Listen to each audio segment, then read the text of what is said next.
হে মালিক, তুমি আমাদের রক্ষাকারী, তুমি আমাদের রিজিক দাতা।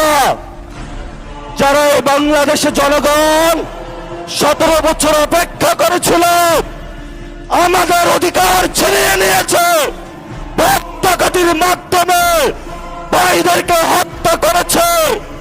আয়েশের মালিক তোমার মালিকের বিচারে আমরা বিচার রেখে গেলাম, তুমি তাদের দৃষ্টান্তমূলক শাস্তি বাংলার মাটিতে জনগণের সামনে করবে। আমরা আজকে তোমার মসজিদের সামনে বিচার রেখে গেলাম। বাংলাদেশের মানুষ হতাশ হবেন না, লা তাহজান ইন্নাল্লাহা মানা, আল্লাহ আমাদের সাথে আছেন, শক্তিমান, ভয় নাই, জয় করব আমরা ইনশাআল্লাহ। দ্বিগুণ হয়ে পার্লামেন্ট